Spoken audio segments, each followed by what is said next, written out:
Hello, ladies and gents. It's time. It's time to release the Morrow interview.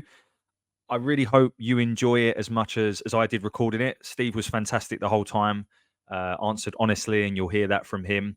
Just one thing to note that this was recorded over a week ago. So originally it was going to be the first show that went out on the channel, but because of all the transfer activity, it felt right to delay that and to launch it a little bit later. So that's what we've done. So if some of the questions or answers you hear don't necessarily fit the timeline, then that's the reason why. Um, Steve, as I say, was fantastic. So he's given us quite a bit of content. So we're going to release this over two parts, with the first part coming up now. As again, thank you so much for everything.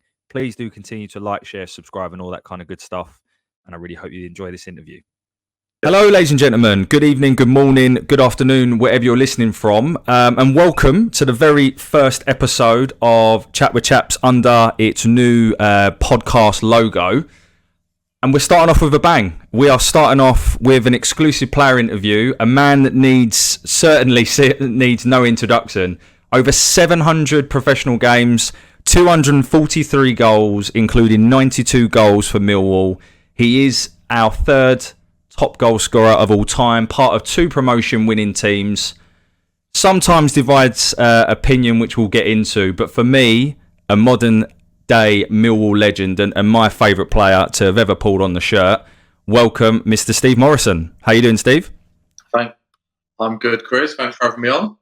No, thank you, mate. Thank you for taking time out of what I can only imagine over the summer is a very, very busy schedule.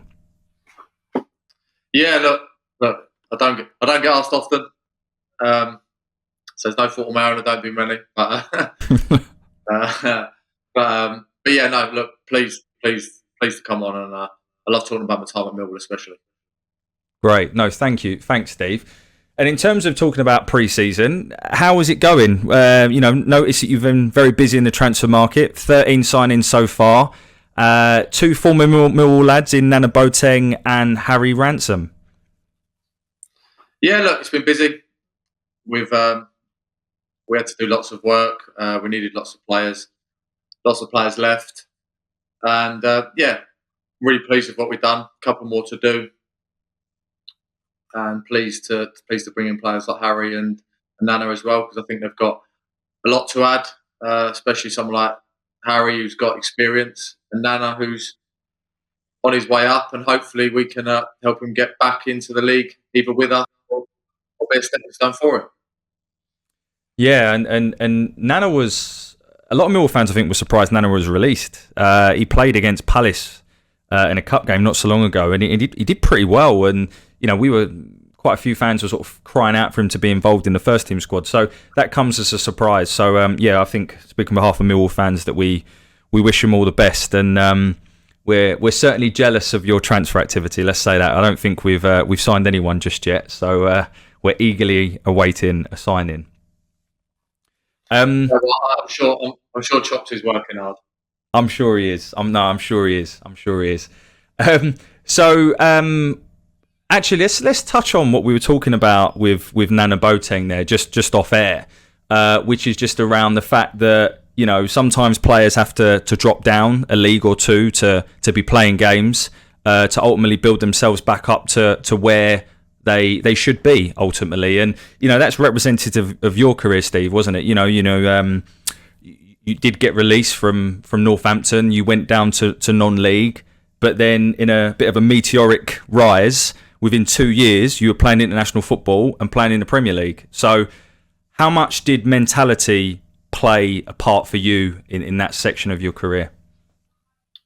Yeah, look, I spoke about it before in terms of twofold. My mentality was the reason I went down to non-league, because I didn't focus on football enough.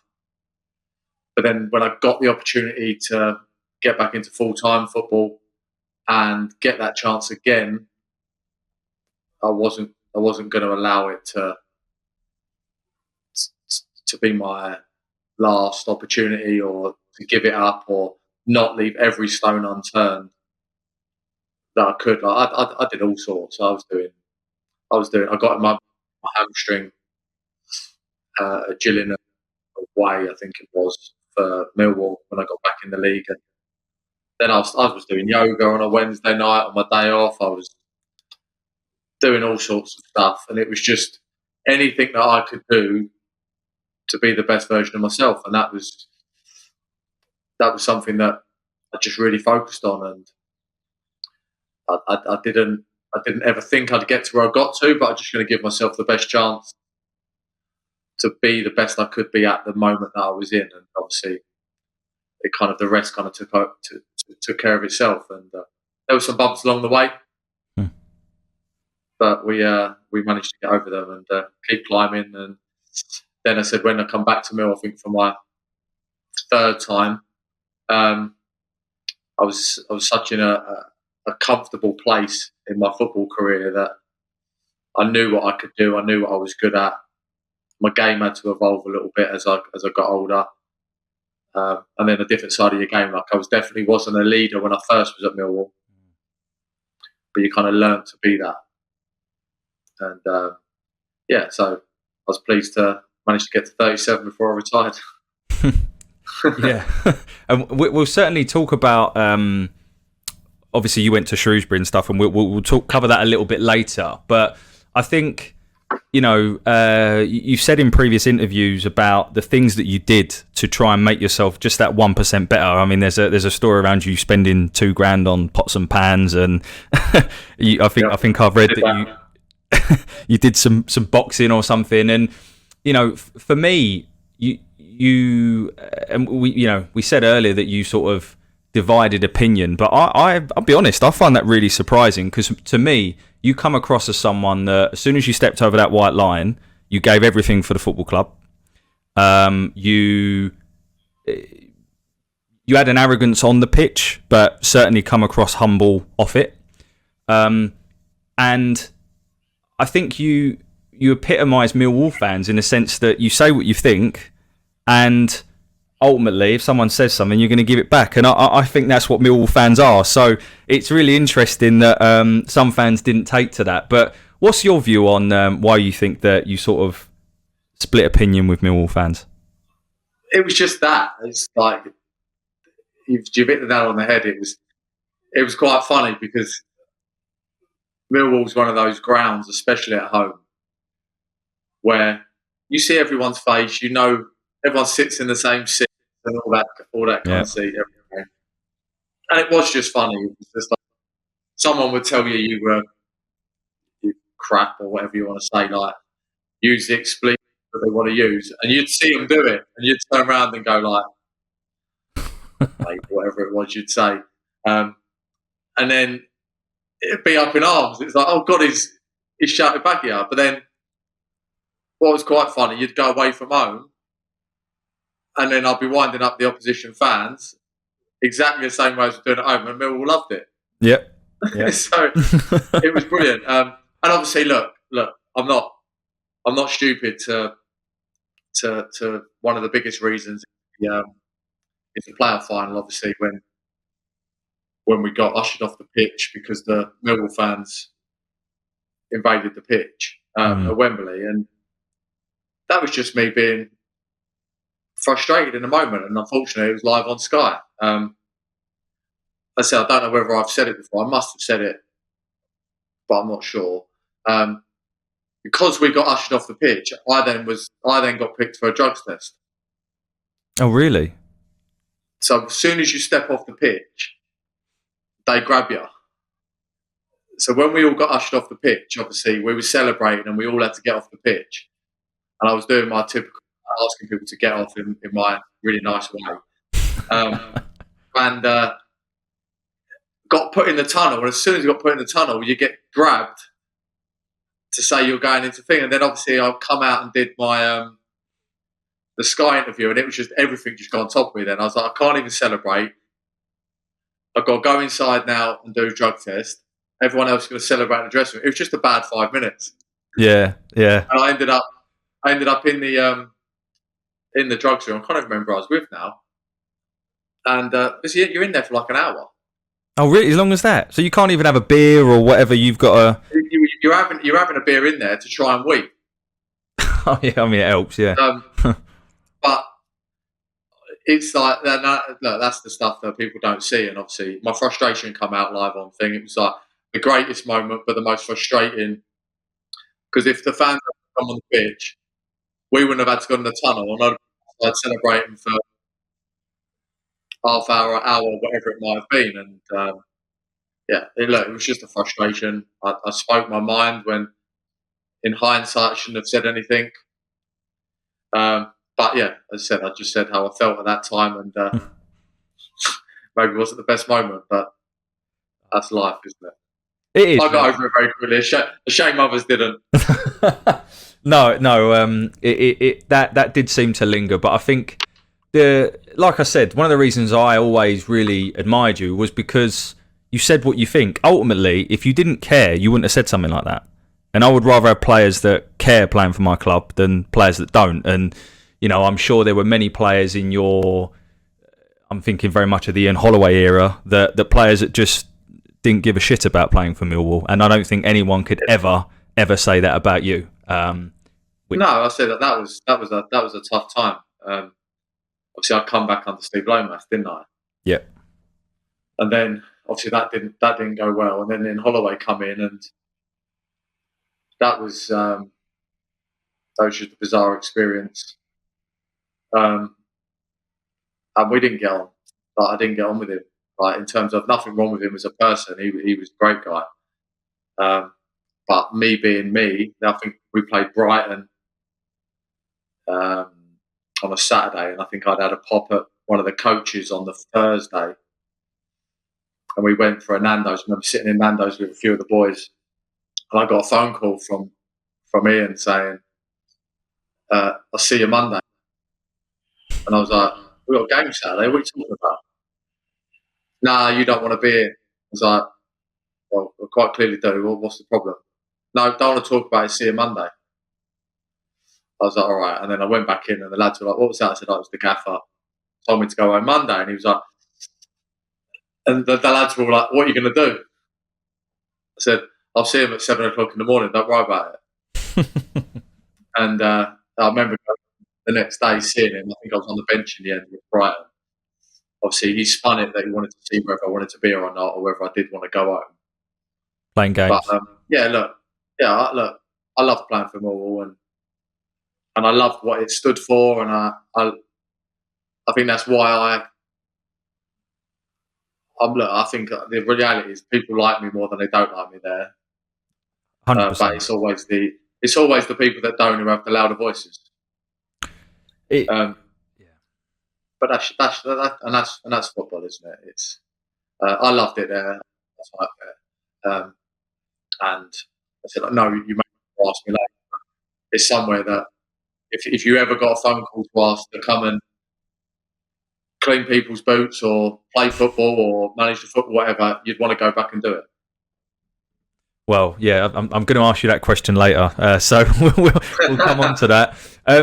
So you touched on Nando's there on a Thursday, and I think you said that you were a creator or a founding member of the Thursday Club. And joking apart, like, you've also talked about the importance of being happy and you playing your best football when you were happy and in the best dressing rooms. But how important is it, things like that, bringing the squad together, having a real sense of camaraderie? Oh, it's huge. It's huge. When I walked into Millwall, that was like a baptism of fire. I'd been at Stevenage, we'd done well, but always kind of fallen short in the league, but we did all right in a couple of cups. When I walked into that first season of Millwall, and it was Robbo, TC, Dunny, Fordy, Framps, Chopper, Gary Alexander, and then you had like the Space Cadets, Dave Martin, people like that. And it was like, and I'm going in there. It was just like a whirlwind. You can't. But Adam Baldo's the travelling Marcus Bignett. And I remember I joined the club, for example, and then next thing I know, Robbo rings me. "Do you want to join our car school?" So I'm straight away. I'm meeting at the Swallow, and we're driving in, and there's four of us. And it was just brilliant. Like our first away trip. I think we went to Ireland on tour, and Chopper comes up to me and says, "Do you want a room with me?" And I'm just like, "Yeah, okay." Like it was just, and that was just like an unbelievable dressing room. Like it managed itself. We had a laugh. We worked at the right times, and like I was crap for 21 games, but I was just part of such a good dressing room that we were still doing it well enough. I think Chopper scored 17, 18 goals in that first half of the season, and I scored one. And then the second half of the season, Huddersfield, yeah. And the second half of the season, I score 20 odd, and he scores one. And you've got two strikers there who've scored 20 goals each, and that's why you get promoted. Yeah. So it was a fantastic dressing room, and then obviously when I went to be fair, when I went to Norwich, that's what Lambert put together. A good dressing room of people who had done really well in the Championship, were on the way up, and we had a good bunch of people, and we did well that first season. And then when I went back to Millwall, obviously Holloway was terrible and Lomas, the dressing room. But then when we went back the next time, again, so we talked about the Thursday Club. That was just a group of good people getting together. We was together for like an hour. We'd all go and have like a chish and sheep and some ribs, and then go back. Like we'd all go back to our relative that was it. Places and that, and it was it. But it was just, it started off with 3, and then some weeks there'd be like 20 of us because everyone would. But then it just evolved, and we spent a lot of time together, and ultimately we failed that first year at Barnsley, and then the second year, once Hutchie scored that last minute header against the Rovers, it was all over for everyone else in that playoffs. It was happening. Yeah. And I said, and we carried that through to the next year in the champ, and then the year after was kind of time we didn't quite get it right recruitment wise, and we had a tough season, but the togetherness that we had in the core of the squad got us through it, and we stayed up, and that's obviously been there ever since. Yeah, well, and I think, I don't know, but as a fan, I would have imagined the togetherness of the group last season was one of the factors that kept us up, because I think, we were at times... Chopper coming in, kept you up. Yeah. Yeah. That's the reality. Like, if you had carried on going the way that it was going, it was inevitable. And I was very sceptical of the decision. And I know he had 3 good games where I think he won 3 on the bounce, and he went back to basics for those 3 games. Yeah.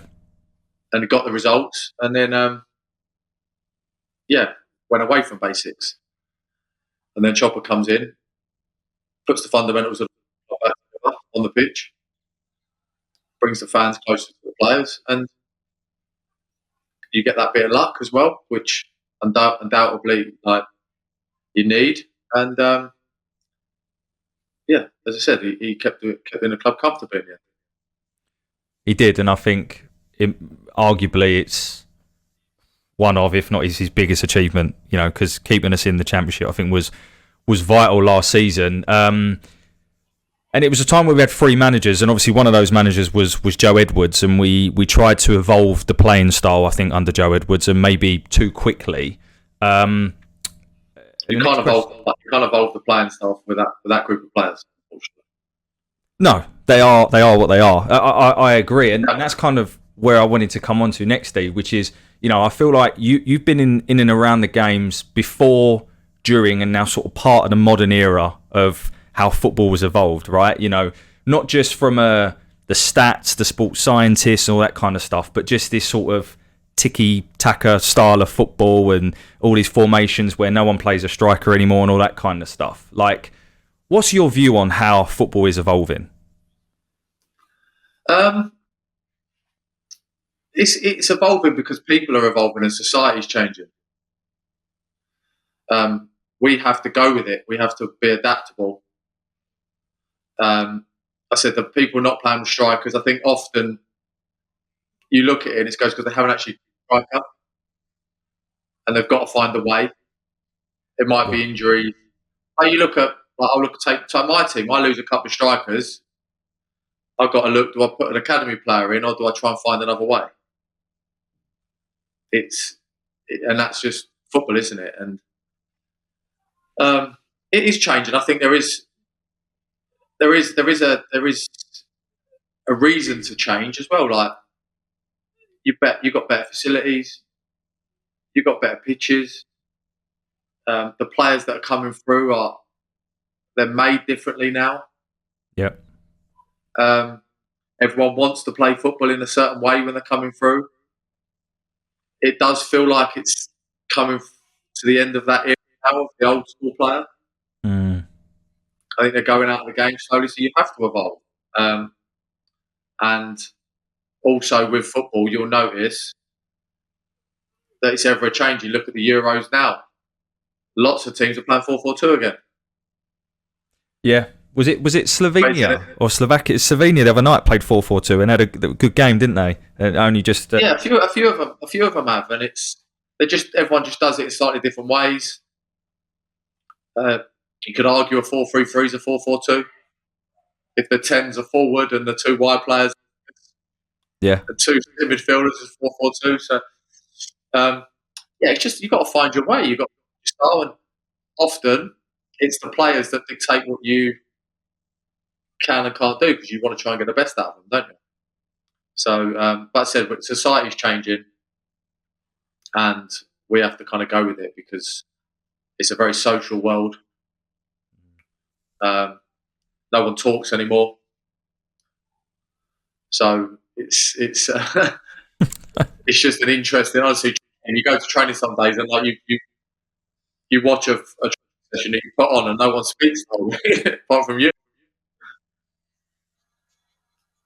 Yeah, you're right. It's representative of the cultural change within society, and I guess with that change, what does a modern Millwall player look like? Because there is a fundamental thing of being a Millwall player, and you know this better than anyone, that rule number one is you give absolutely everything for the shirt, right? And sometimes we value players that maybe are not as technically gifted, but they do rule number one better than anything else.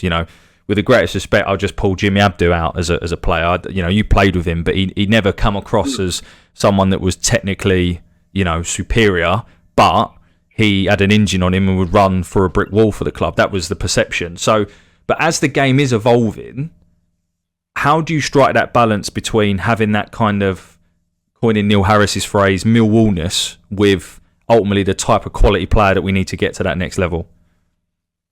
I think you can do that. You look at like a Jed Wallace, who's a prime example. Mm-hmm.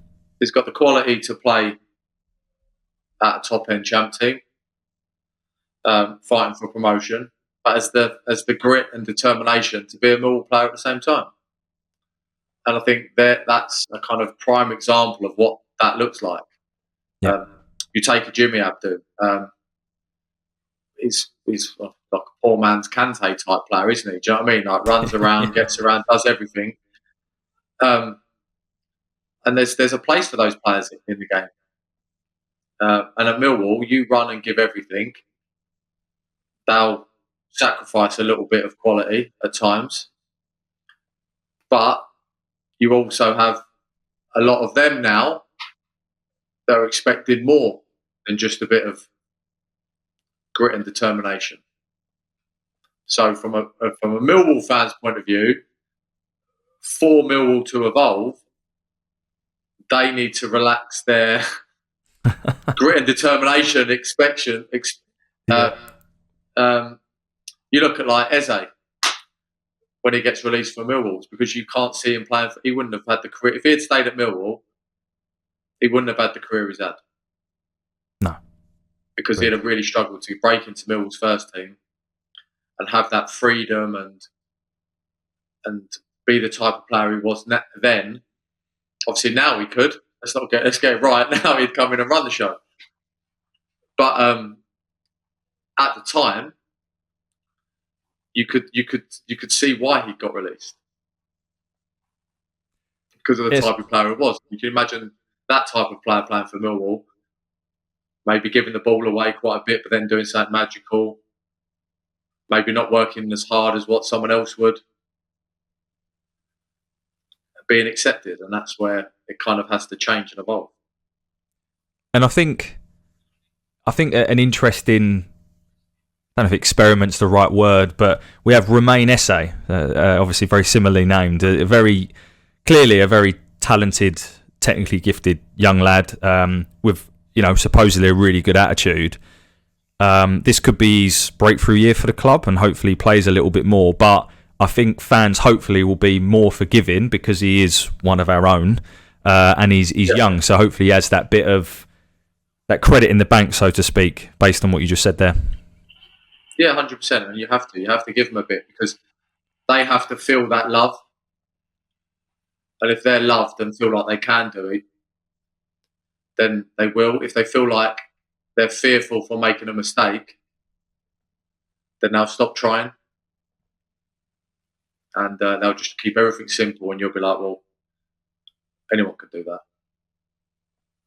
Yeah, especially at a time where I think we're going to need something different. I know Neil went back to basics last season to keep us up, but I think, just you can hear it in his words when he interviews that he recognises the need for us to evolve and to play a slightly different way, and we'll see how that goes. But Steve, today marks the 1 year anniversary of the passing of John Berylson. So thoughts with his family and friends at this time. An absolutely remarkable man, and couldn't honestly think of a better chairman. Also mentioning the sad passing of Matty Sarkic a few weeks ago. Terrible incident for someone that's so young and just such a lovely man. Never had the pleasure of meeting him properly, but by the accounts I've read, and then we also look back to a dear friend of yours, Jigo, that passed away in March of 2022. And this club's just had a lot of tragedy over the last couple of years, isn't it? An unprecedented amount, and a lot of players, and These are individuals that will carry in our heart for sure, and I know there's some good work that happens. Phil Clark runs the fans games, which he does some great work there. But I think one of the things that makes this club special is the way that we come together at times like this, and would just love to hear your thoughts on that. Yeah, no, look, it's fantastic. I'll never forget that day, the John phone call. Yeah, it's so sad, and going to the stadium like a couple of weeks after I remember having to leave halfway through because I just couldn't be there anymore. But yeah, look, he's left a legacy. What a great man. Yeah, and the football club does come together for those people. And yeah, it's hard to talk about, to be honest.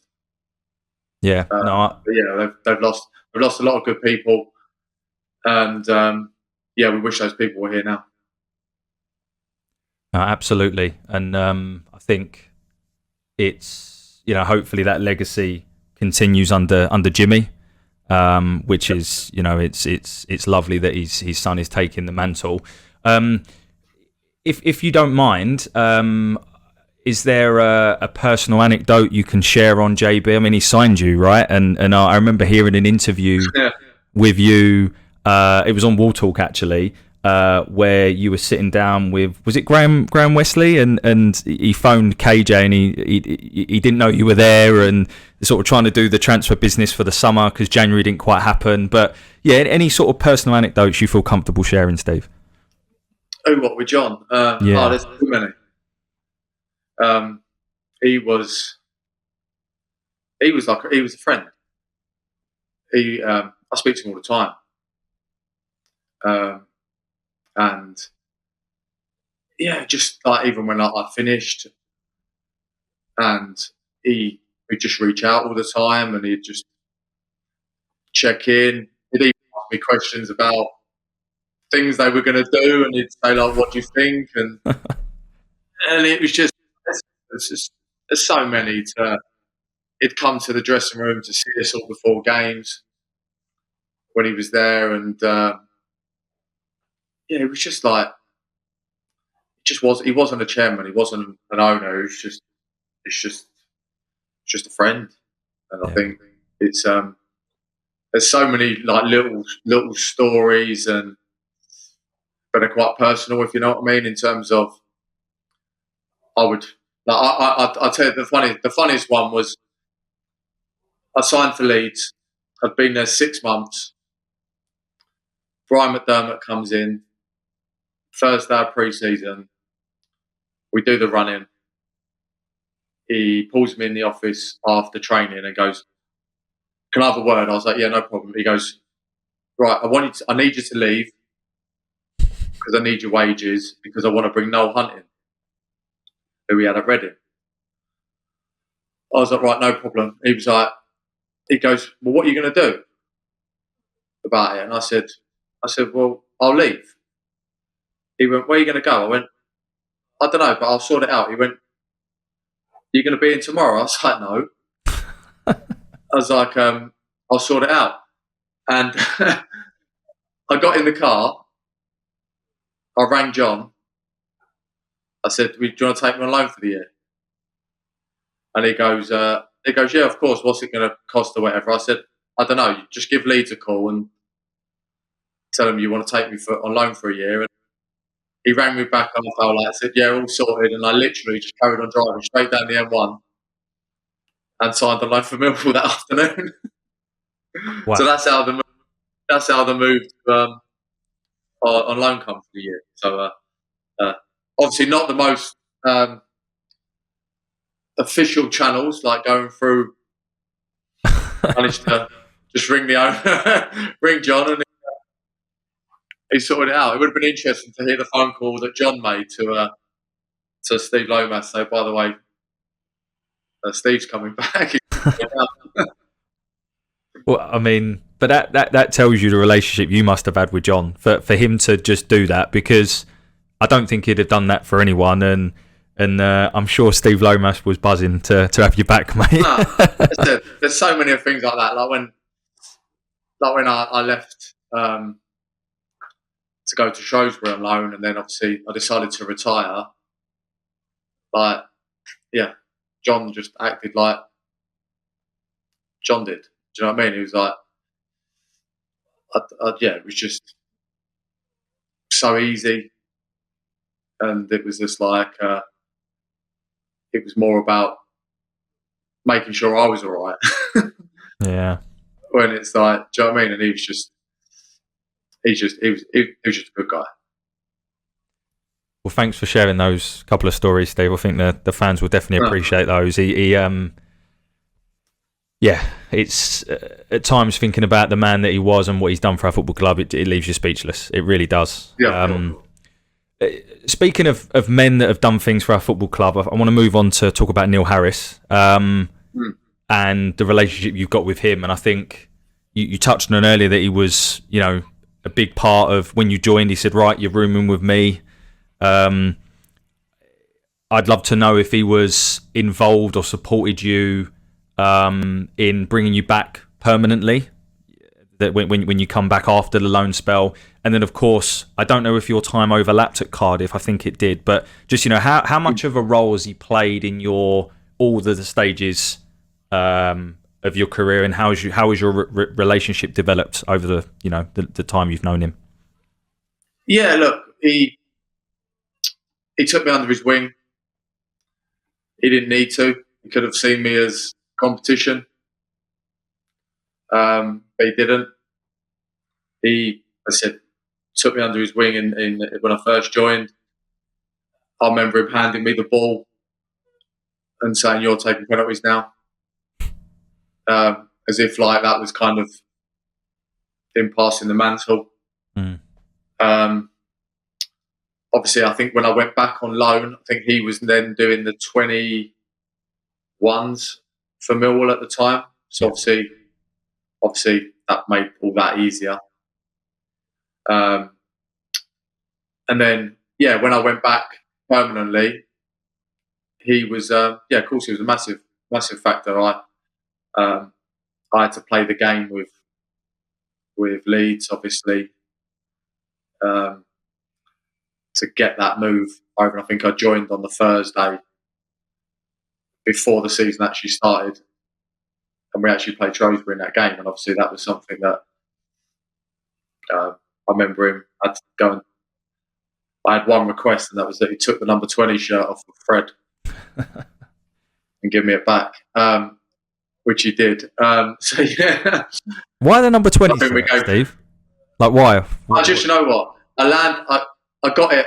I got it when I was at Stevenage, and if I had to look back on my career, every time I wore 20, I did really well. Every time I wore any other number, I was terrible. You were right at Norwich at number 5. Number 5, wasn't it, at Norwich? Yeah, that was 5. Yeah. That's because I was trying to replicate Zidane. Or a centre back. No, yeah, for a centre back. No, and that was only because the number 20 was a centre half, and I was like, well, I'll take 5, and surely he'll want to swap. But he didn't, so I ended up getting stuck with it. But anyway, so look, he was instrumental in that, bringing me back.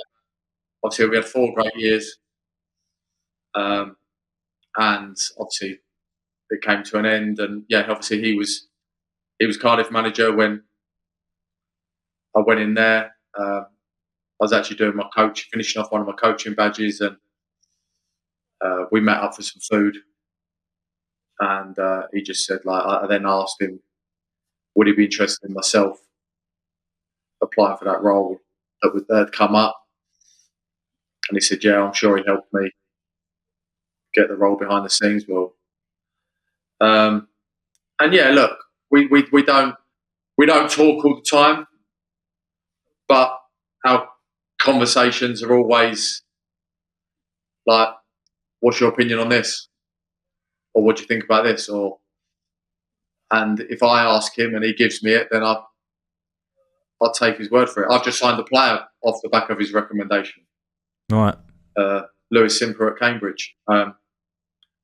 He asked me about a couple of players that I'd played against this year at Sutton. Just give my opinion. Just give honest opinion, and then if we bump into each other, we'll have a beer. Nice, like that. Love it. And so I think the next question I want to ask you is a bit about some of the times you had with him. And one of them was, and I know you've talked about this, but I think just be interesting for some of the fans that maybe haven't heard what you said about this, which was the playoff game and the captaincy and you and TC. Tell me a little bit about that, how that came about, and sort of how you dealt with it, and how quickly it was brushed under the carpet or it wasn't. Yeah, look, it was one of those really surreal situations in terms of TC had the really bad injury in the season, didn't he? And I didn't take the armband. I was given the armband, and we'd had a really good year, hadn't we? And TC had just started coming back into fitness. And then Webby broke down in the warm-up, and TC obviously was coming in to play that game. And obviously that was halfway through the warm-up. And we got taken out the back and asked about the armband. And my opinion was, let's just leave it as it is. Mm-hmm. Like, let TC concentrate on his first game of the game. Anyway, obviously the other decision was made. And I don't think we dealt with it well as a team, because it was a lot changed really, really quickly, even though it shouldn't have been. But I think it all just kind of it got out of hand after about a minute, didn't it? Because TC come across, big and win a header, lost the header, and the guy goes in his scores, and it's like it is. And to be fair, like it was never spoken about again. To be fair, we just got on with it, and obviously because we lost, it became a big talking point. Yeah, if we'd have won, it wouldn't have done, would it? Exactly. So, and then yeah, it is what it is. It was just one of those moments. I know how Neil feels right now in that moment, because you've had situations like that yourself now, and it's like you make a split decision, and it's only when you sit back after you go, was that the right decision? Was it not the right decision? Sometimes you say go with your gut, and sometimes you don't, and it just is one of those. TC was captain of the football club. He was captain. If he hadn't got injured, he'd have been captain. So we didn't deal with it well as a team, and we didn't deal with the performance very well. And we made up for it the year after. We did, and we can blame Byron for getting injured anyway, can't we? So always blame Byron. Final question before we go for the end of part one was: did you see Neil Harris coming back in recently? Like, was it something that you actually saw happening? Because I think it took almost every Millwall fan by surprise. No, it took me by surprise. I said I didn't see Chopper being the one. Not because he wasn't the one, it just because obviously he'd left and he'd just gone into Cambridge. He'd only been in there a couple of months, wasn't it, or 5-6 weeks. It was a masterstroke. It was. It certainly was. And we're sitting here looking ahead to a championship season again, which is great. So that's the end of part one. Yeah, it is. That's the end of part one. So for those of you listening on podcast, we'll break there into the second part, and we'll go to a quick advertising break.